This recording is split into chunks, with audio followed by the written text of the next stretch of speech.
여러분, 우리가 매일 당연하게 쓰는 전기, 자동차에 넣는 기름, 심지어 택배까지 이 모든 게 하루아침에 멈춘다면 어떨까요?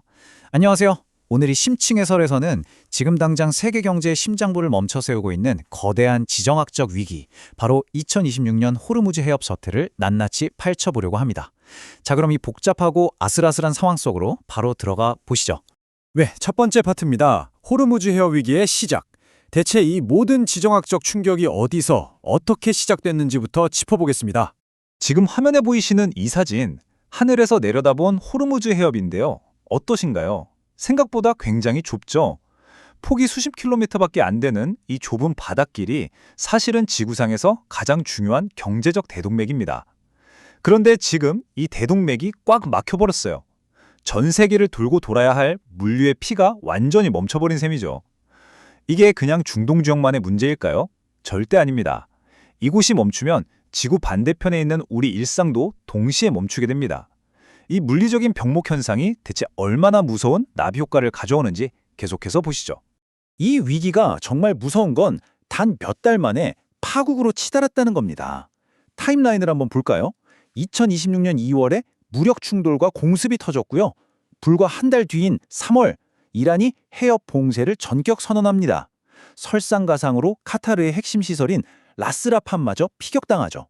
그리고 5월, 갇혀버린 상선들을 빼내기 위해 미국이 프로젝트 프리덤을 가동합니다. 말 그대로 일촉즉발, 타협점 없이 서로 마주보고 달리는 치킨 게임이 벌어진 겁니다. 자, 이 커다란 도넛 차트를 한번 보세요. 우리가 왜 이 좁은 해협 하나 때문에 전전긍긍해야 하는지 답이 딱 나옵니다. 전 세계 액화천연가스, 그러니까 LNG 무역량의 무려 21%가 이 길목 하나만 쳐다보고 있어요. 연간 8,500만 톤입니다. 와, 정말 어마어마한 양이죠. 이 엄청난 에너지가 하루아침에 시장에서 증발할 판인데 우회할 길조차 마땅치가 않아요. 이게 바로 지금 글로벌 경제가 맞닥뜨린 가장 즉각적이고 치명적인 위협입니다. 두 번째 파트, 글로벌 에너지 시장의 마비입니다. 물리적으로 길이 막히니까 시장은 당연히 패닉에 빠질 수밖에 없겠죠. 드론 공격이 터진 직후에 세계 최대 LNG 생산 기업인 카타르 에너지가 곧바로 불가항력, 즉 force majeure를 선언했습니다. 이게 무슨 뜻이냐고요? 한마디로 통제 불가능한 재난이 터졌으니까 우리가 원래 주기로 했던 가스 못 줘도 책임 안 지겠다 하고 강력한 법적 방어막을 쳐버린 거예요. 이 선언 하나로 전 세계 가스 수출을 떠받치던 거대한 기둥 하나가 뚝 부러진 겁니다. 당연히 에너지를 받아야 할 나라들은 비상이 걸렸고 이때부터 말 그대로 피말리는 가스 쟁탈전이 시작된 거죠.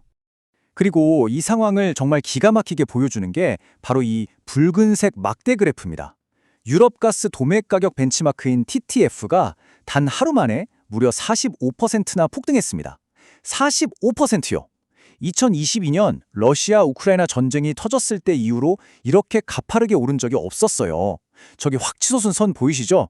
저건 그냥 숫자가 아니라 시장 전체가 비명을 지르고 있는 겁니다. 공장 돌리는 비용, 우리 집 난방비, 이거 다 도미노처럼 오를 거라는 아주 확실한 신호탄인 셈이죠. 근데 여러분, 가스만 문제가 아닙니다. 이번엔 원유 물동량 차트를 한번 볼까요? 전 세계 바다를 떠다니는 원유의 무려 4분의 1, 매일 1,300만 배럴의 원유가 저 페르시아만이라는 좁은 구역에 완전히 갇혀버렸습니다.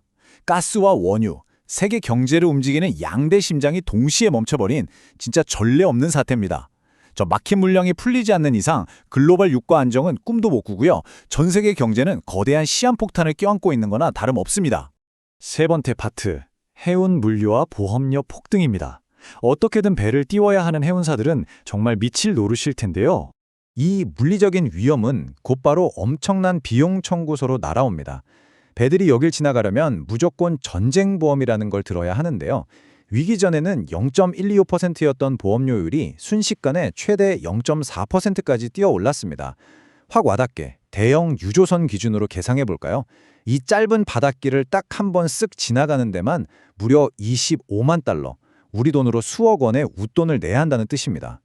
결국 이 천문학적인 물류비는 돌고 돌아서 우리 소비자들의 물가 상승으로 고스란히 이어지게 되는 거죠. 그런데 수억 원의 돈만 내면 끝일까요? 여기 한 글로벌 원자재 트레이딩 임원이 한 말을 보시죠. 전쟁보험 가입하는 거랑 실제로 해협 통과하는 건 완전히 별개 문제다. 전곡을 찔렀죠.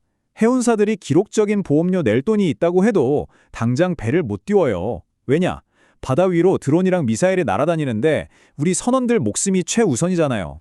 돈으로 안전을 살 수가 없으니까 수많은 배들이 닻을 내린 채 무기력하게 바다 위에 둥둥 떠 있는 겁니다.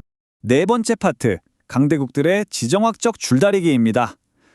사태가 이쯤 되니까 결국 큰형님들이 나설 수밖에 없겠죠? 상황이 걷잡을 수 없이 꼬여가니까 결국 5월 4일에 트럼프 미국 대통령이 프로젝트 프리덤이라는 군사작전을 공식적으로 가동했습니다. 페르시아만에 갇혀서 2달 넘게 옴짝달싹 못하는 상선들을 미 해군이 직접 호위해서 빼내겠다는 겁니다.